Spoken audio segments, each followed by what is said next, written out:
one of these days, I'm gonna make a stream starting soon screen and then just let it run for 2 minutes so that I can watch the stream health thingy. I'm pretty sure this goes as soon as I hit start. I really need to watch the last couple streams. Ugh, but not not today. Once we roll over to the next business day and I get done taking care of my business, perhaps then I can, do all that. Oh, oh, God. Yeah, I'm not sick this week. Like last week. I think last week. Hold on. Hold on. I'm gonna look at it. I'm gonna look at the last one. So the last one was on the 18th. What? Oh yeah, because I missed Tuesday. Because the one before that was the 8th. Yeah. Okay. Yeah. So I did miss one. I did miss one, which is most unfortunate. But when you're sick, what can you do? When you're sick, what can you do? You know. Also, I don't want to click on the AI tab. It's gonna tell me stuff. It's gonna give me a bad video idea, and I might be tempted to make the bad video, but no, make it like a joke. Okay, you know what? Actually, I'm kind of interested. Hey, what do you got for me, AI tab? What do you got for me? Okay, I did the Mountain Dew tier list. What do you mean? Why my PC unboxing took so long? What the fuck? The secret to extinguishing fire with a knife. What? What? Also, the whole like all collectible toy trends. Fucking, I made this. I made the do tier list already. Did I not? Hold on. Fucking yeah, I made a Mountain Dew tier list in 2021. What? And do I need to make another one? Like, okay, guys, it's been fucking four. It's been almost 4 years since the last Mountain Dew tier list, and now I need to make another one so that my palate hasn't changed. I still don't like pineapple. I want to say that several times. Oh, all right, all right. Oh, I just, I don't know. I don't know if you are, unable to load audio track error when adding audio to shorts. I don't make shorts most of the time, so we're good there. Oh, I don't know if you can tell, but I am exhausted. Um, when I was sick for a couple days a few weeks ago, when I got better, I had a burst. I had this gigantic burst of energy. It was fantastic. This last time, when it was just a 1 day kind of thing, I had soup, I had NyQuil, I basically slept it off. I did not receive that burst of energy again, so it was just more like, and then woo, and then we're kind of on a potential incline. We're gonna see how much sleep I get over the course of the next couple days. Uh, but yeah, I'm kind of tired. I'm kind of tired.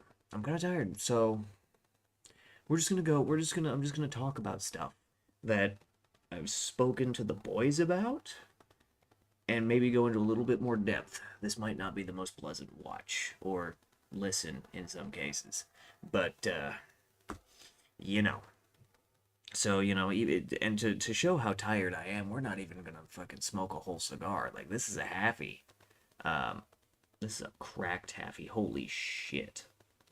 That really goes to show that I neglected my box maintenance. Good fucking god, I'm a monster.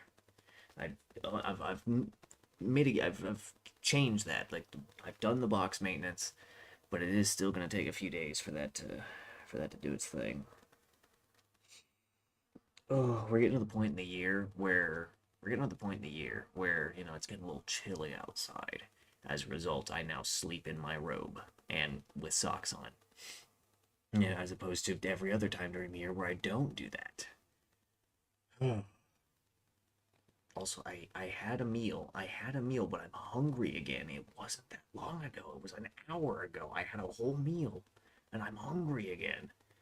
But as you can see from the JPEG that I pulled out of my downloads folder, we're having a Diesel Rage Happy from the Lizard because I have learned the Lizard does not like full strength cigars, which is, that's a palate thing. I can accept that. Not everything is going to like, the things that I like, flavor wise. That makes sense to me. I get it, you know. So it's just a matter of like, okay, I've figured that out about his palate. So let's try and scale back on the strength, which by extension also scales back on some of the harshness. Because for any cigar smokers out there, who know anything about it, a Connecticut on light up does not have the same intensity as something like this, something like a Diesel, you know, something with a with more strength, with a darker wrap, everything like that. A Connecticut does not have that same. They're not the same. All right. Typically, when it comes to Connecticut's, they are they're generally a lot lighter. I mean, obviously in terms of color, yes, but at least in my experience, they are much more. They're smoother in a way. I mean, you can't have a smooth. You can have a really smooth, really strong cigar. Let's take the Man of War Armada as an example. Just buttery smooth, that one. And delicious. Worth the expense, definitely. Especially if you get one of the larger sizes where you've got a considerable smoke. Definitely worth it. But generally, Connecticut's are a lot smoother, especially for somebody who maybe is a little bit more sensitive in the, a little bit more sensitive in the, you know, uh, upper digestive area. Those tissues haven't quite gone through enough abuse to be, just a little bit desensitized. But we're gonna light up because I am tired. I'm really tired. So I'm just gonna smoke this, ramble about stuff, and uh, you know, this is probably gonna be a lot like last year's streams, where I was just like bitter and tired. I'm gonna try and not, you know, it's completely like break apart into just angry rants like last time, like last year, um because my boss does have to open in the morning and he is right in the next room trying to sleep. Probably not. So I'm just gonna try and keep an even cadence, a rather low tone, enough for the microphone to pick up, and not, I'm not gonna be fucking screaming at myself, let's get it, like last year when last year uh anyway, we're gonna light up before I get too deep into it. Ooh,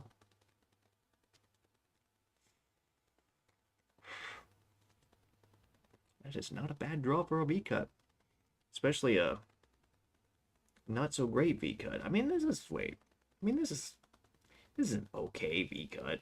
It's like I said, but when he did it, it's a little crooked, but it has enough depth to it. Also, I think when he cut it, he wasn't pushing in, so it came out a little bit. So it is a little shallow. Also, this is gonna be a relight after several hours. This is gonna be harsh. This is gonna be harsh and generally unpleasant.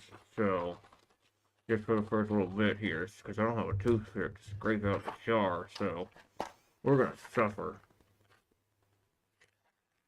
We are going to suffer.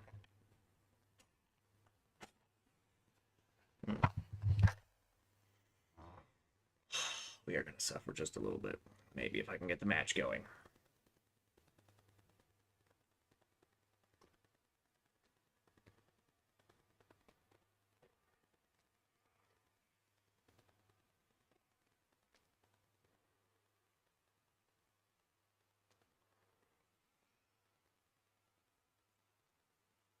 Okay, so initial thoughts on the relight is I was wrong.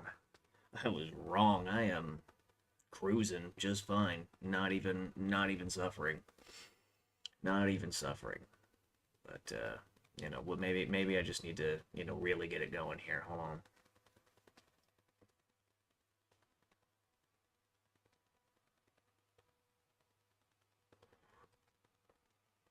It's not That's not as bad as I was, as I've, kind of become accustomed to. Um, Having relit a a number of happies, hours or days later, um, that is not nearly as bad as I thought it was going to be. I mean, I can still taste the char. I can still, of course, like, feel it, kind of tingling my soft tissues.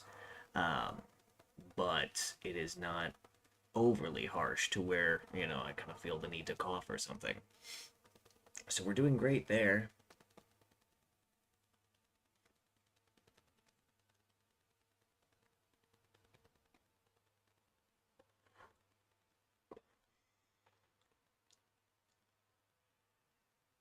Hmm. Yeah, there's just a couple of puffs like that, and char's gone. Well, the char flavor's mostly gone. It's sticking to the back of my throat, which really sucks.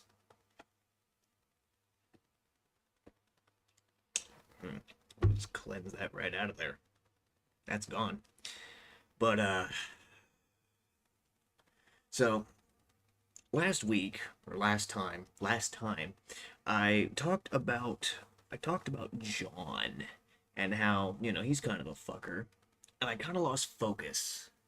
I really lost focus, and to provide more, especially considering that we opened the last couple of days, and so we I mean obviously we talked.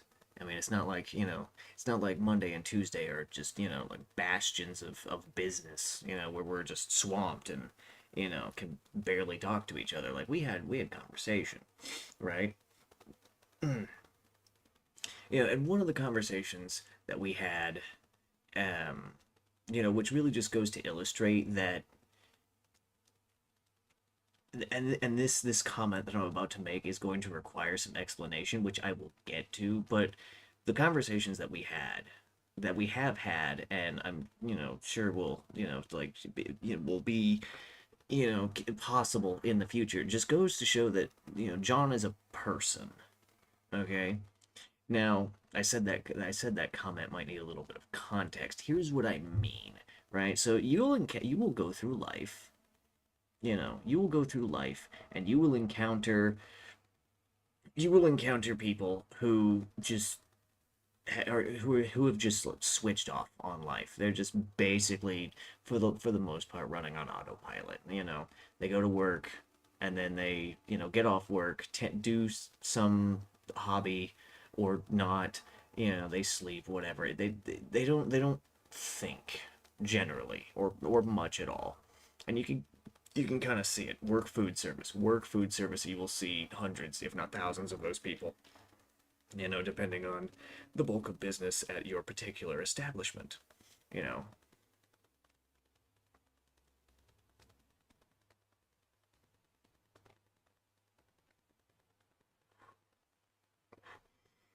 when I say John is a person, I mean that he is a thinking person.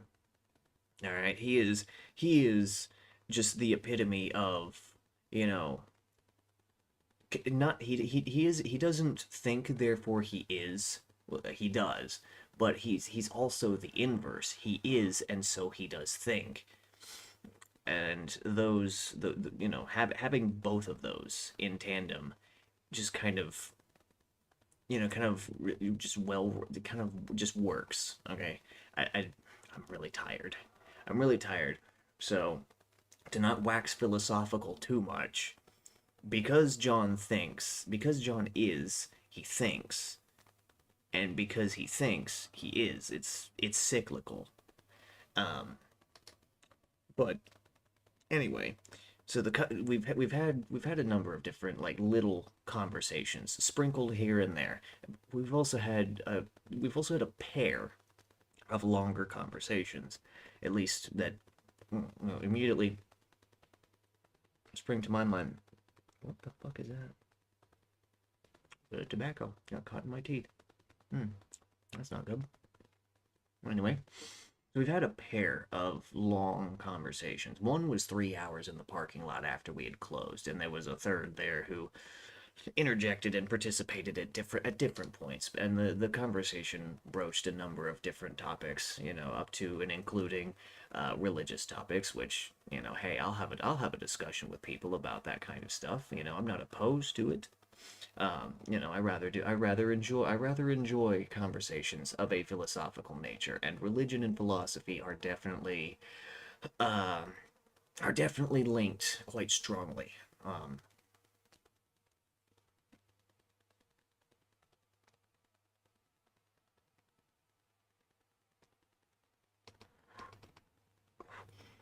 but that's not what we're talking. We're not talking about the first conversation, mostly because, like I said, it covered a number of different topics, and it felt like a real, kind of getting to know each other, where we stand on a couple of different foundational things kind of conversation.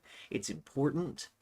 It's definitely an important conversation to have with someone, but it's not necessarily a conversation that is easy to recap. I mean, I could summarize the conversation that we had, but that's not relevant to what I'm going to be talking about here. Okay, so what I will be speaking on today is the second conversation that occurred today, Tuesday, and I realize, oh, GZ, it's 3 a.m. It's Wednesday. Yeah, I haven't gone to bed yet, which means the business day hasn't rolled over. All right, for me, it's still business day Tuesday. All right. So I'm operating under the assumption that it is Tuesday. Also, this thing is just like fucking up. What is going on here? Okay. Can I reset this? I cannot reset this. Okay, so that thing is just gonna be messed up. I'm just gonna have to live with it. So the second conversation. So the second conversation revolved around the similarities and differences in our lives, largely around, and this conversation had two major topics that we touched on. The first being our childhoods, which, when I say the first, I mean it was the first one we talked about, and we went back to it occasionally here and there. And the second being kind of where we are now as adults. I'm fairly certain he's 23. No, he's not. He's a little bit older. He's still younger than me, but he's not 23. I think he might be 25. That doesn't matter. All right, that doesn't matter. The point. So we talked about our childhoods. Um,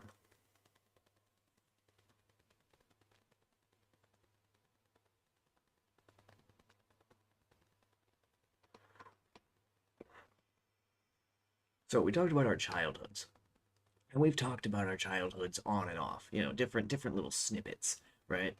And essentially, to summarize how that part of the conversation went, is we both knew that we both have some trauma arising from our childhoods.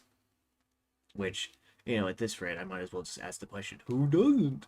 Is this thing fucking? This thing is cracking live. Good lord, I waited too long on the box maintenance. That, and I left this out in the cold. Since this window's open, it's cold air is coming in. I shouldn't have done that. I'm an idiot. Still tastes good though. Anywho, they're just gonna have to keep an eye on it. I'm probably gonna have to touch it up because the bottom's just now burning. I'm afraid to cut it again because I'm afraid to actually guillotine it. Um, There we go. I'm afraid to guillotine it because I'm afraid it'll just make everything worse.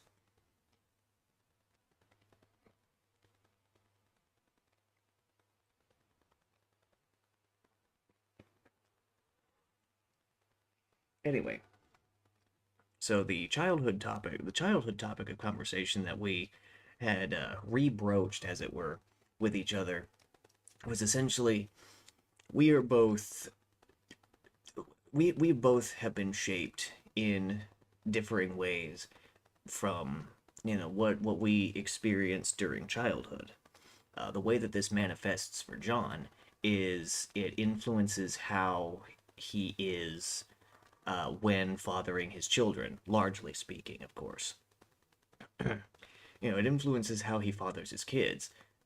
He draws a lot of comparisons between how his dad fathered him versus how he fathers his children.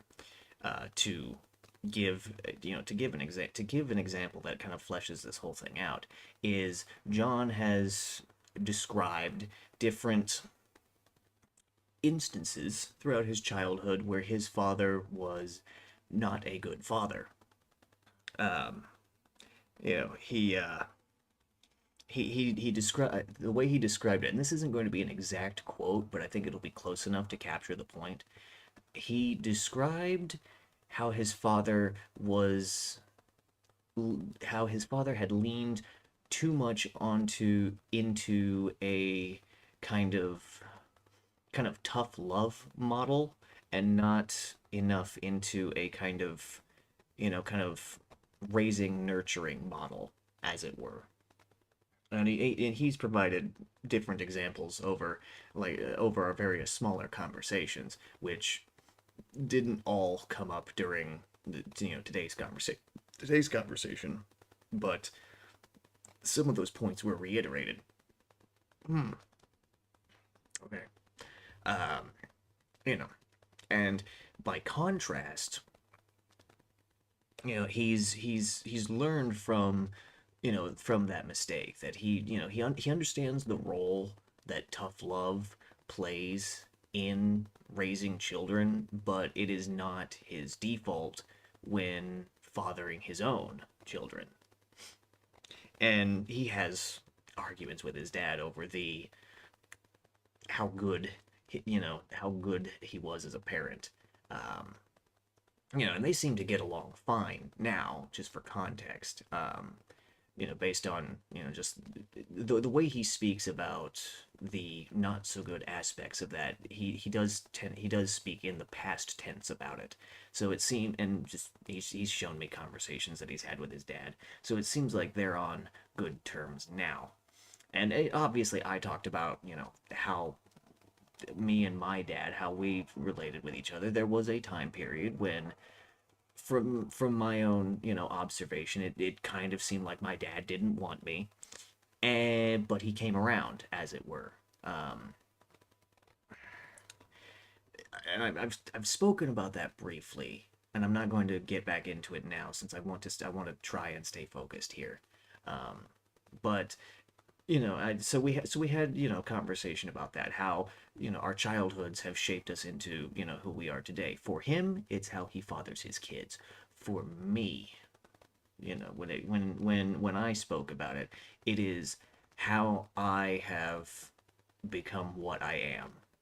And while I haven't gone into ultimate detail about it, I have not gone into as much detail about it as him, since generally when it comes to these longer, deeper conversations, I prefer to listen. Probably a leftover from the therapy days, but I digress. Um,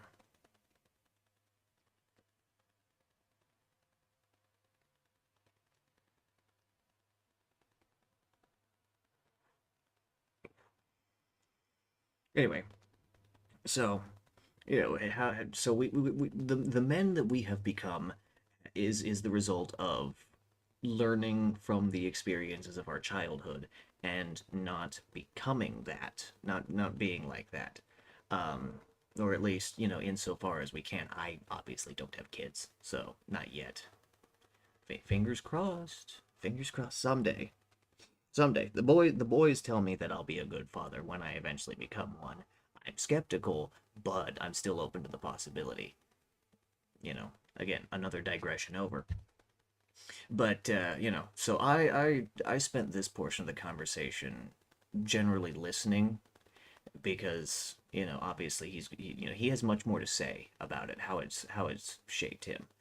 Because well, I guess that's not exactly correct. We probably have approximately a similar amount to say about it. I just elected to listen more for this conversation, for this part of the conversation, than to speak. Um, and so that was kind of the back and forth. Was he would speak on how his father raising him shaped how he is raising his children, and I spoke about some of the less than stellar aspects of my childhood, as well as some of the better portions. Um, but the the more, I suppose, heated part of the conversation came with the second part, where uh, we talked. We spoke about, just like, we compared ourselves to each other. So I compared how I see myself to how I see him, and vice versa. He compared himself to how he sees me, right? And I think it was in the last live stream, I think, or the one before. Either way, I had said on stream that I was informed that John looks up to me, and I'm not comfortable with that because he's from my perception he's further along in life than me. And what I mean when I say that is I I don't have anything to put it to over summarize and just put it bluntly. I don't really have anything. I mean, you know, student loan debt, you know, from 7 years of schooling that I don't use in a professional context, but use on and off, just kind of generally. And it came to the point to where I even told him point blank to his face, you should. I didn't. This again. This isn't an exact quote because I'm tired and can't. Memories are fuzzy right now because of my tiredness. But I essentially told him, you are ahead of me in life, and so therefore you have nothing to to look up to. And he contested this point that I made. Yeah, he contested this point by asking me how he is ahead, and I pointed out to him. My next point that I made to him to kind of illustrate was he has a significant other, and he has children. And you know I view those things as you know him being ahead. And he contested that by saying that perhaps it isn't as great as it appears to be. He essentially made the grass is greener argument without saying those exact words. And then my next point from there, after that contention, was perhaps, but you have what I desire, and I have nothing. And the yeah. So I had made that point. And I think he understood. I think at that point he understood what I was saying, and I think he understood the view that I was you know making my argument from. And but he despite that, he continued saying, well,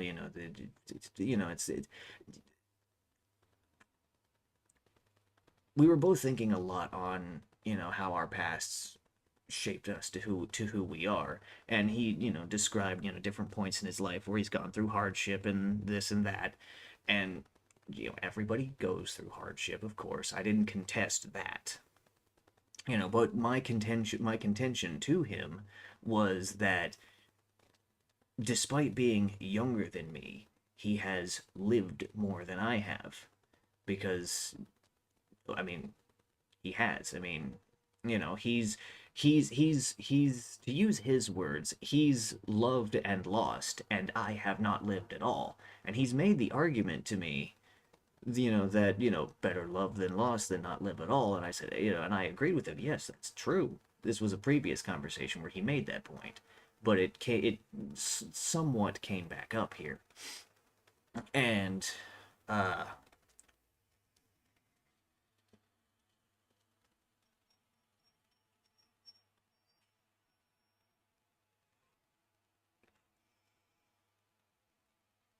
and through and not while not using the exact words, I had essentially illustrated to him through, just saying different things that, I essentially have viewed, my, my life as, as one where I haven't really done anything, and because of that I have fallen behind. And with the previous point of me viewing him having a significant other and children as him being ahead of me, that point kind of came back without me saying it. He understood my view, so I didn't have to constantly reiterate. Um, and he emphasized from there. He then emphasized that because I haven't had, I haven't, done any of that, that there is potential there. And I did not contest that because I do agree that yes, there is potential. As for how much, I'm sure, had we discussed that, there would have been some contention there. Um, but and then the conversation had shifted to the kind of current state of what's kind of going on in my life, which, to summarize, is not much. I do these streams, I enjoy these streams, which is why I keep doing them. But outside of that, I work a lot. I mean, 40 plus hours doesn't sound like a lot, but you try to you try to fit in, you try to fit in as much as you can during waking hours while also trying to, maintain health via, sleeping and, eating and, the bodily necessities, of course. But, I kind of pointed out, it's like I work and that's basically it. So yeah, there's potential, but as I get older, that potential is decreasing over time. And I said that without saying it. It was kind of understood. And the thing about that is I've been saying that a lot, over the course of this stream, is where I'll say something without saying it, and I can do that with John because he thinks he understands he understands the subtext of what I'm saying, so I don't need to be explicit in saying certain things, which helps the conversation along greatly because we don't have to slow down, and I don't have to slow down and explain every little point that I make. And so from there, it speeds the conversation along. It takes a conversation with someone who doesn't know me from, I don't know, for example, from a 5 hour conversation where I explain, my views and the context and this and that and, subtext and whatnot. It takes that, it cuts all of that out, and it would shorten the conversation, but this conversation still maintains its value. It's just faster because he understands all of this. He understands where I'm coming from. At least insofar as, he can, based on, what, the the foundation that previous conversations have established. And then from there, I then explained that I am cognizant, relatively, almost constantly, I am cognizant of this difference. I feel like I am behind, and this causes, this causes, just kind of a distress of sorts. I did use the word distress when I described it. You know, what I didn't describe was how it was the frustration. There is a lot of frustration when I think about it, especially in times like this where, I'm kind of tired, I'm kind of inebriated, and I kind of just like look back at the past, and I see nothing, and then from there looking at the past and seeing nothing, I see the future. I see a future where that doesn't change, and therefore I still see nothing, and thus the distress worsens. You know, uh, and he again he tried to make the grass is greener argument without saying those exact words by bringing up my previous points as to how and why I believe he's ahead. He said, well, it's not that great because women are evil and this and that. There was some jovial, kind of jokingness mixed into it because we don't really want to bring the mood down. All right, we're both in that building, working for 9 hours. We don't really want to bring the mood down. We don't really want to kill the mood down. So we keep things, there is some jovial, kind of jokiness mixed into the more serious topics just to sustain the mood and thus, kind of help keep the momentum of the conversation going. Um, but so I look at the past and I see nothing, and then I look to the future without change and also see nothing, and thus the distress worsens. I reiterate that just to kind of help keep myself on track because otherwise I'm going to trail off and yada yada yada. Um, and so I'm gonna try and get this going like for real because it does not want to stay lit at all. Also, I'm just shallow cooking on it, which isn't good.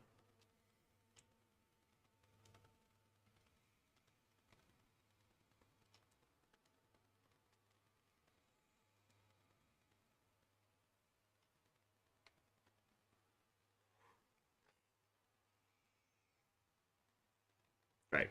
It was at this point in the conversation where John had emphasized the difficulties imposed on reaching the point that he has by the difficulties imposed by reality on reaching the point where he is.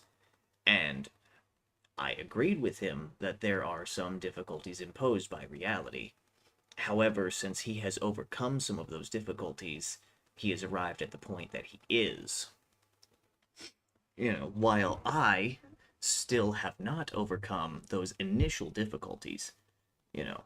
So therefore, then his argument you know, was that he had overcome those initial difficulties, but now since his life has reached, his life has taken steps forward by overcoming some difficulties, he has reached a new point that has come with new difficulties.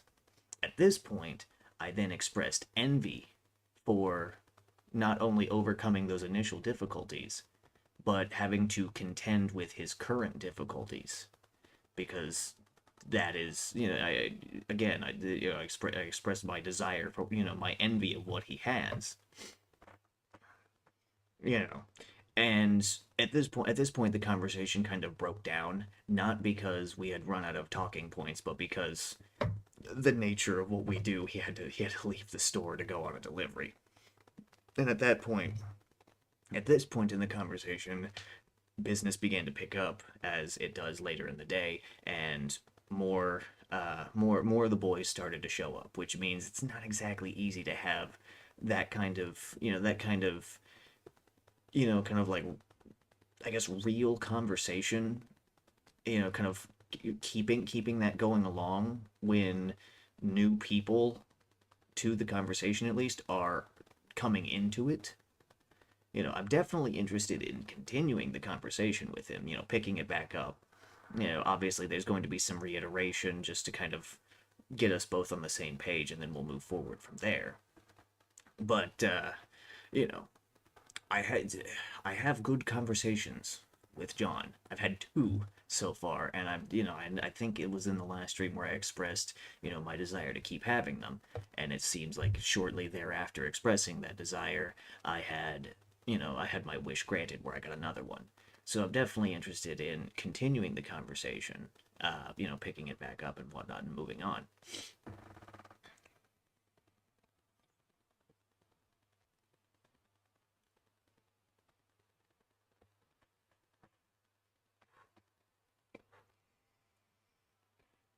But upon reflecting upon the conversation over the course of the hours after it had occurred, just kind of in the back of my mind, I came to a realization.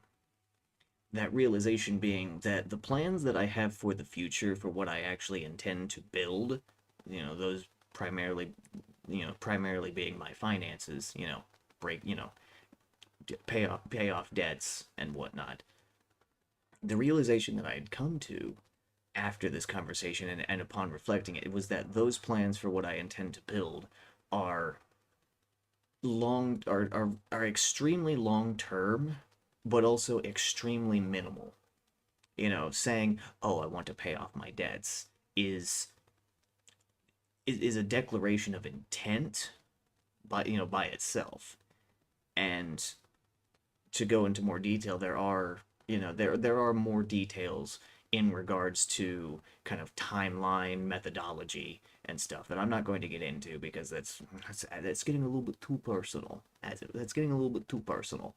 Um, but upon analyzing all of that, because there's not a lot of flesh to the bones of these plans of these goals, there's a lot of holes in them to kind of mix the metaphors. And because of that, the idea is inherently flawed in that, while a skeleton of a plan is, unfinished, it's rather loose. The positive of that is it can be rather adaptable, which is great. But the con of such a thing, and this is just with my planning in general, is that it has major blind spots that I don't really think about or take into account. So to give an example, we'll take we'll take the plan that I have, get out of debt, build up, my finances. The question that, I pose to myself every time I, think about this by myself is to what end? And that's where I draw a blank because to what end? I don't know. I guess I won't have to pay for, once my debts are, paid off, I won't have to pay them anymore, which the natural consequence of that is that, well, okay, so by paying off my debts to, which, I'm currently paying, the natural consequence of that is once they're paid off, I won't be paying them anymore, obviously, which means that there will be more kind of like free cash, as it were, just kind of, I guess, in my hand, not literally, but in a metaphorical sense, I'll have just more money to spend as I please. And then, therefore, the question becomes, okay, what am I going to spend that extra money on? And one possible answer that I've thought about, and it's a kind of a natural answer, is like, okay, fine, once I get the debts paid off, my credit is going to be fantastic. It's already decent. And so therefore, once I have the extra cash flow and I've actually built up some capital to, kind of, utilize, one thing that I could then expend that capital on, and even future cash flow therefore, is, a house. Okay. All right. So we have one potential plan after the plan. It's like pay off the debt. All right, that's the goal. And the plan to do that, whatever. Then the thing after that is, go into more debt to get a house. All right. So what is a so that and I'm at this point I'm just kind of spitballing on my own, kind of just rolling the ball here out loud, right? So then the question becomes, okay, what is the house for? And just kind of posit, just kind of, again, just kind of rolling the ball live here. A house is, I don't have to pay rent. I mean, yeah, I'll have to pay a mortgage, but the mortgage will eventually go away when I pay it off. And a house represents, kind of represents independent, real, independence. I have my own place, as it were.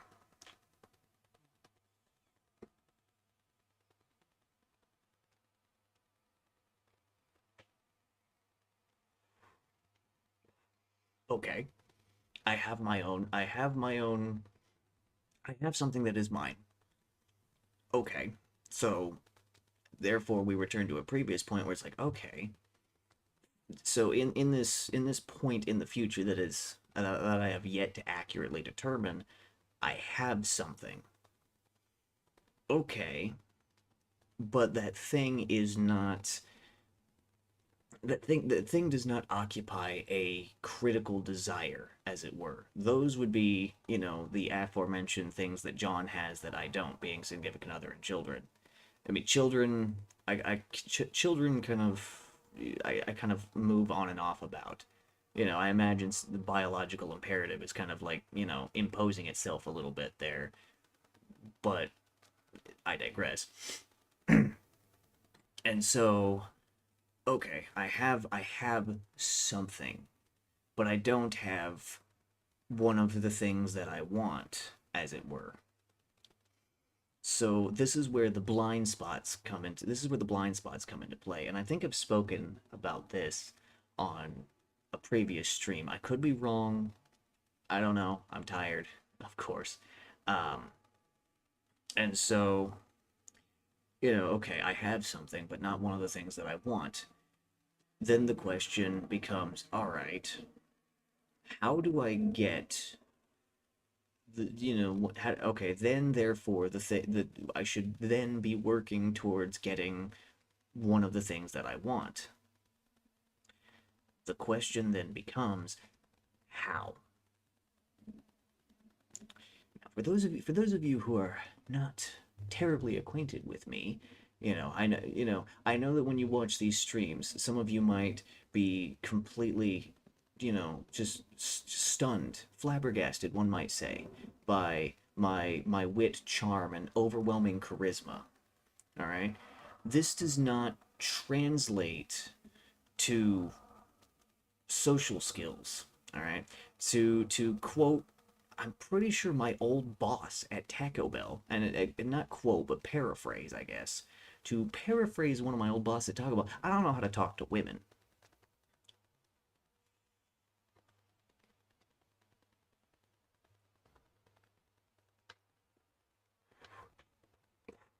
And what he means or meant when he said that is he didn't mean that I have trepidations about speaking to women. I can do that just fine, right? What he means is that I don't know how to speak to them in such a way as to, like, you know like, I guess for lack of a better term, court them. Which, when he made that point, that was a good point that he made, because it's true. I don't have I don't have that particular brand of social skill. And I think I've talked about this before, but maybe I've only said it out loud to some other people. I don't remember. Um, I missed the opportunity to experiment with social skills to do that. And the primary window that I viewed for doing so was high school. I did not date in high school because because my emotions are so muted. I don't really understand Like, okay, what does it mean to like somebody in that way? People will tell me that, and I'll understand what they're saying, but I don't understand what they mean, right? I've never experienced it myself, which brings me to a different point in my past, but a related point. So this isn't completely like a derailing aside. Is I'm gonna touch this. I'm gonna touch this before I get into it because this is gonna be a long one. I know it is. So just a moment, okay? And we'll get to that. Right.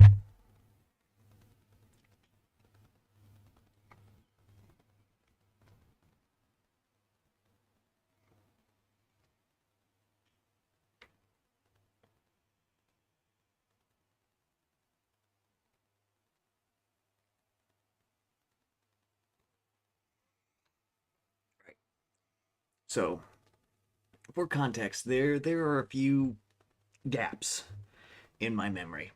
Um, there are a handful. Um, and so what I'm about to say is going to be kind of part speculation, part, what I remember and what I speculate about the occurrences within uh, a couple of those gaps. And this is something might talk to Aiden about on Thursday before we start working, but that conversation will be, that conversation will be a private one, obviously.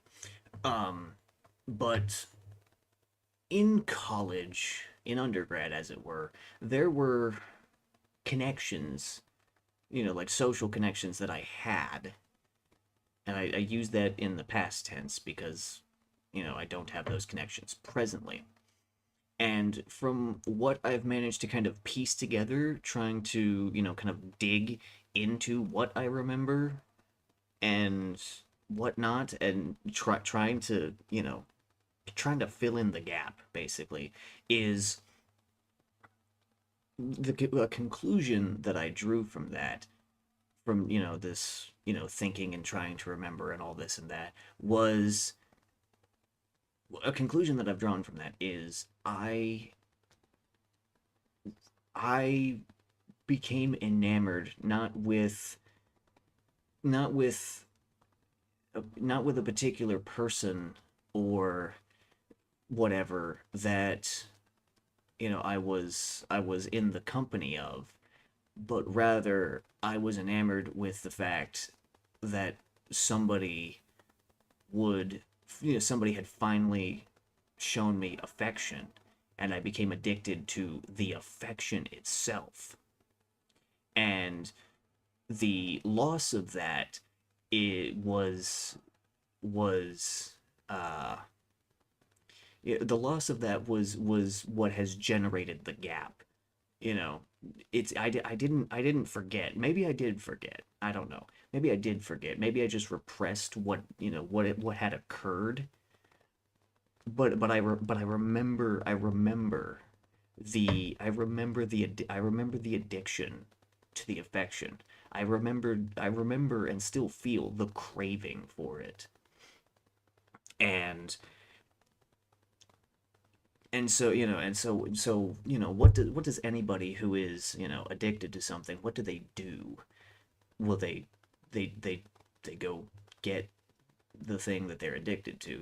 If it's a substance, you acquire more of the substance, to use it to, satisfy the need, right? So we just translate that to, what I just said. I became addicted to the affection. The question, so the solution is, I'll go get more affection. How? This is the question that I ask myself. How? And I draw a blank. And then the question becomes, well, why do I not know how? And so then we loop back on, well, it's because you don't have the necessary social skills. Why? Oh, it's because you didn't do the experimentation with it and the trial dating in high school. Okay. And then that usually leads off to a branching thought. It's like, well, you had a second chance in undergrad. Why didn't you take it? Yeah, and then that's where the memory gap comes in. Like, I don't know. I kind of had this back and forth with myself about it on and off. And what the end result of this kind of back and forth with myself is you screwed up. You screwed up. You more than once. I had these opportunities. I had these windows. I even got a second window, as it were, and I screwed it up by not taking advantage of it. And so then the questioning goes, okay, well, why did you what did you do? How did I screw this up? Like, well, I didn't experiment. Okay, why? I don't know. And then eventually, just this kind of like back and forth of like, why? I don't know. Why? I don't know. Why? I don't know. Just kind of loops on itself for a little bit. And then it kind of loops back to, well, who did you like in that way? In high school, for example, almost 10 years ago now, who did you like that? Eh, Uh, and then, that's where, I really drop like, no one, it's like, I don't know, no one really. And, then the question becomes, well, why not? Did, could you not, why not? And so, it's like, well, be, because I just didn't feel that, and so then it returns to kind of the kind of the muted emotions where it's like, well, shit, we're really fucked up, aren't we? It's like, okay, all right, fine. High school, you didn't really feel it. So let's look at the second window of opportunity. Undergrad. Let's just try to remember as much as we can. And then more questions come up. Okay, who did you really like it? Who did you like that in college? And then it's like, no one really? And then, kind of some memory digging, like, is that true? Is that true? Do I actually believe that? And then maybe some examples pop up, maybe not. And then from there it's like, well, maybe this person. And then I think, wait, no, not really. I then analyze the person, that I answer to myself, and I go, did I really? And then upon analyzing that, like, okay, let's try, let's analyze that a little bit. Did we have, kind of a compatibility of personalities? No, not really. I held back a lot in college. I felt it necessary given certain differences between certain things. Just kind of fundamental ideas and whatnot. Like, okay, I held that back a lot because you know, I didn't, it would have just been drama, not dramedy, drama, and just would have been, just annoying and unnecessary. Okay, so you held back a lot, so there's not, so there's an unknown compatibility of personality. It could go either way potentially. Okay, okay, so were you physically compatible? I don't know. I don't have any of that experience. You know, I don't know how to gauge that. I've had people ask me on and off over the years, like, oh, well, what's your type? I don't know. I haven't. I don't. I don't know. I don't have that I don't have the necessary experience to answer that question.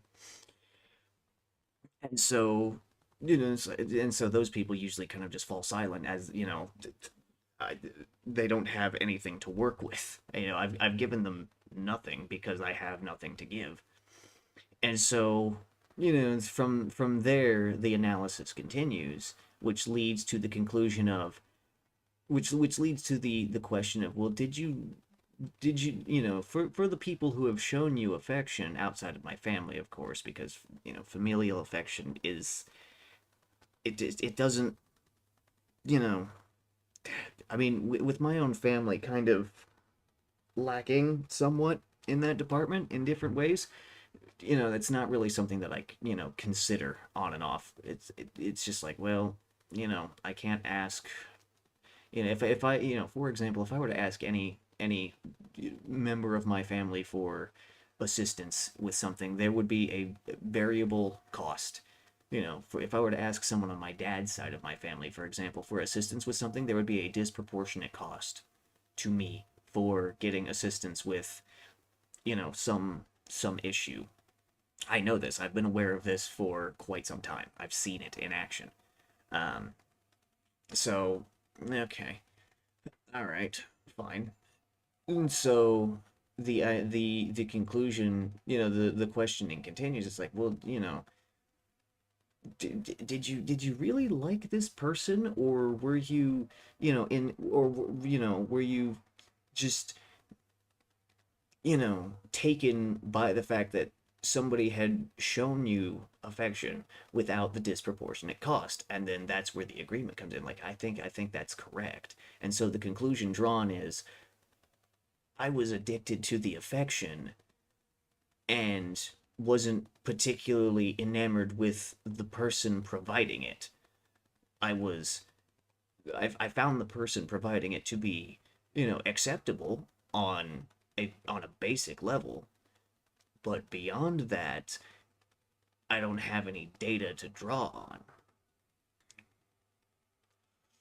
I went too long, damn it.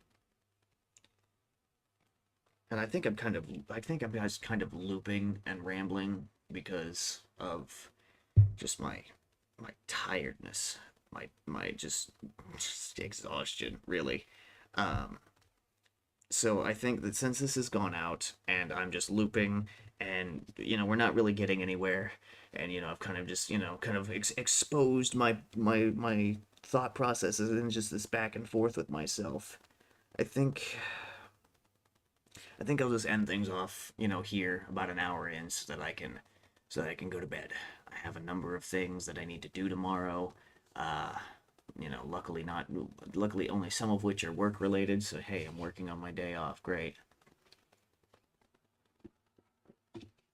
You know, but I think I'll end things off here just so I don't drag on over much. I know, Aiden, I know you'll be listening to the VOD at work. I know it's going to seem like I'm just saying the same things over and over again. I know, it's because I'm tired and not thinking clearly. But, I think I'll end it here. I'm probably just going to listen to this stream again, and maybe I'll be more focused next week. And if this is the topic that I choose to talk about next week, then I should hopefully be much clearer headed about it and less tired. Um, so we'll be able to get through this faster, and I'll be able to elucidate myself better. But until next time, see ya.